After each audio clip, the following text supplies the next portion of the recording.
அனைவருக்கும் அன்பு வணக்கங்கள் சொந்தங்களே. இந்த வீடியோவில் நாம் குலதெய்வம் தெரியவில்லையா, கவலைப்படுறீங்களா? இதோ அறிந்து கொள்ள 5 வழிகளை பத்தி தான் பார்க்க போறோம். வாங்க வீடியோக்குள்ள போய் தெரிஞ்சுக்கலாம்.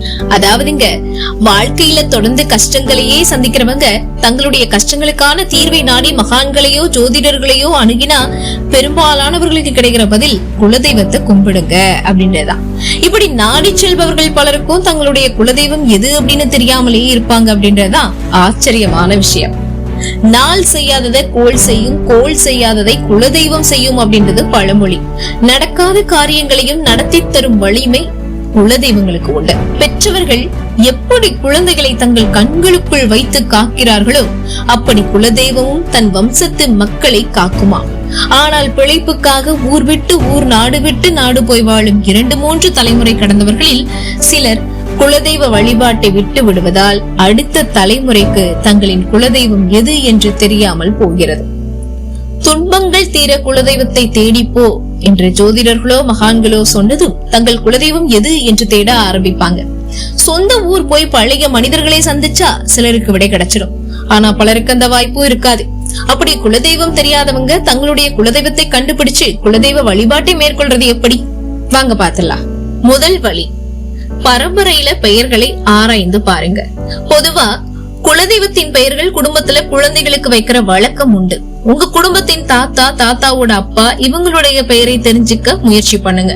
பொதுவாக அழைக்கும் பெயர் ஒன்றாகவும் ஜாதக பெயர் ஒன்றாகவும் இருக்கும். காரணம், பெயர்கள் வழி வழியாக வருபவை அப்படின்றதுனால பெரும்பாலும் ஜாதக பெயர் குலதெய்வத்தின் பெயராகவே இருக்கும். அடுத்ததா, பொதுவா குலதெய்வத்தை நாம மறந்திருந்தாலும் குலதெய்வம் நம்மள மறக்காது. நமக்காக அது காத்திருக்குமா. எப்படி பெற்றோர் பிள்ளைகளை தேடி காத்திருப்பார்களோ அப்படி காத்திருக்குமோ நம்மளுடைய குலதெய்வம். அதனால தன்னை மறந்து வாழும் தன் பிள்ளைகள் தன்னை தேடினாலேயே உடனே தன்னை வெளிப்படுத்திக் கொள்ளுமா. வெள்ளிக்கிழமை அன்னைக்கு வீட்டு பூஜை அறையில விடியற்காலை பிரம்ம முகூர்த்தத்துல குளிச்சுட்டு அவங்கவங்க வழக்கப்படி நெற்றிக்கு திருநீர் பூசிக்கிட்டு ஒரு 5 முக குத்து விளக்கு ஏற்றி அதோட தண்டு பாகத்துல ஒரு புதிய துணி, அதாவது வஸ்திரத்தை சாத்தி பூ சுற்றி அதற்கு முன்னாடி தேங்காய், பழம், வெற்றிலை பாக்கு வச்சு சர்க்கரை பொங்கல் நைவேத்தியம் பண்ணி தீப தூபம் காட்டி எங்களோட குலதெய்வம் தெரியாம நாங்க மன வருத்தத்துல இருக்கிறோம், அதனால எங்க குலதெய்வத்தை நினைச்சு தங்களையே அவராக பாவித்து இந்த படையலை சமர்ப்பிக்கிறோம், இதை தாங்கள் ஏற்றுக்கொண்டு சீக்கிரமா எங்க குலதெய்வத்தை காட்டுவீராக அப்படின்னு வேண்டிக்கிட்டீங்கன்னா இறைவனின் அருளால் குலதெய்வம் பற்றிய விவரம் உங்களுக்கு தெரிய வரும். ஏதோ ஒரு ரூபத்துல தெரிய வருங்க. அடுத்ததா, தியானம் பண்ணா தரிசனம் கிடைக்கும்னு சொல்றாங்க. குத்துவிளக்கின் முன்பாக கண்மூடி தியானம் பண்ணீங்கன்னா குலதெய்வம் சிலருக்கு மனக்கண்ணுல தோன்றுமா. சிலருக்கு ஓரிரு நாட்கள்லயே இந்த தரிசனம் கிட்டிடும். சிலருக்கு மாத கணக்குல கூட ஆகலாம், சிலருக்கு கனவுல கூட வரலாம்.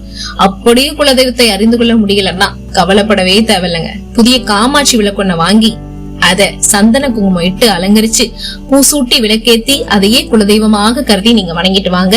நம்ம குலதெய்வம் அதுல வாசம் செஞ்சு நமக்கு வழிகாட்டும். அடுத்ததா, ஒருத்தருடைய ஜாதகத்துல தெய்வஸ்தானம் அப்படின்றது 5ஆம் இடமும் 9ஆம் இடமும் ஆகும். 5ஆம் இடம் பூர்வ புண்ணியஸ்தானம், தந்தை வழிபாட்டனார்களை சொல்லக்கூடிய இடம் தான் அது.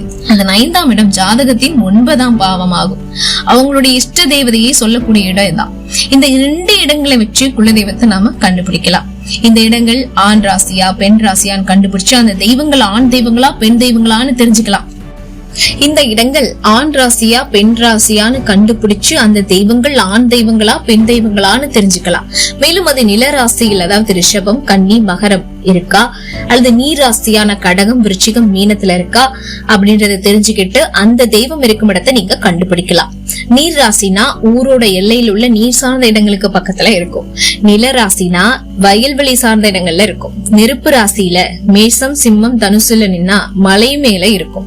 இப்படி குலதெய்வம் பத்தி வீட்டோட மூத்த பிள்ளையோட ஜாதகத்தை வச்சு நீங்க கண்டுபிடிக்கலாம். அடுத்ததா, தவிர்க்க கூடாத தலைவாசல் பூஜைங்க. வீட்டோட தலைவாசல்ல நிலைய கழுவி மஞ்சள் பூசி குங்குமம், சந்தனம் அதெல்லாம் இட்டு புது துணி சாத்தி வெற்றிலை பாக்கு, பழம், பொங்கல் வச்சு நிவேதனம் பண்ணி பூஜை செஞ்சு வேண்டிக்கிட்டீங்கன்னா உங்களோட குலதெய்வம் பத்திய தகவல் உங்க வீடு தேடி வரும். குலதெய்வம் எதுன்னு தெரிஞ்சும் அதை வழிபாடு செய்யாம இருக்கிறது பெரிய பாவங்க. எனவே வருடத்துக்கு ஒரு முறையாவது குடும்பத்தோட போய் குலதெய்வத்துக்கு செய்ய வேண்டியதை செஞ்சுட்டு வழிபட்டு வந்தீங்கன்னா உங்க குலம் தழைத்து வரும் சந்ததியினர் சந்தோஷமான வாழ்க்கையை அனுபவிப்பாங்க. குலதெய்வம் உங்களிடம் அதிகம் எதிர்பார்க்கிறது கிடையாது. ஆண்டுக்கு ஒரு முறை உங்க கையால ஒரு அபிஷேகம், ஒரு புது துணி, ஒரு கவலம் அரிசி வெல்லம் கலந்த சோறு. இதை கொடுத்தாலே போதும், அவங்க எப்பவுமே உங்களை காத்து ரட்சிப்பாங்க. இது சத்தியம்னு சொல்லி இந்த வீடியோவை நான் நிறைவு செஞ்சுக்கிறேன். இந்த வீடியோ உங்கள் மனதுக்கு ரொம்பவே பிடிச்சிருந்ததுன்னா, ஆகா நம்ம குலதெய்வத்தை கண்டுபிடிக்க இப்படி ஒரு வழியை சொல்லியிருக்காங்களே அப்படின்னு நீங்க நினைச்சீங்கன்னா கமெண்ட் பாக்ஸ்ல அதை மறக்காம எங்களோட பகிர்ந்துக்கோங்க. அதை நிறைய பேருக்கு ஷேர் பண்ணுங்க. ஏன்னா குலதெய்வம் தெரியாதவங்க இதை பார்த்து தெரிஞ்சுப்பாங்க இல்லையா, அவங்களுக்கு ரொம்பவே பயனுள்ளதா இருக்கும். மேலும் இது போன்ற அருமையான ஆன்மீக வீடியோக்களுக்கு நீங்க பண்ண வேண்டியது நம்மளுடைய சேனலை சப்ஸ்கிரைப் பண்ணி சப்போர்ட் பண்ணுங்க. மீண்டும் சந்திக்கலாம் சொந்தங்களே. நம் சந்திப்புகள் அனைத்தும் சந்தர்ப்பமாகும் பொழுது. அதுவரை நன்றி, வணக்கம்.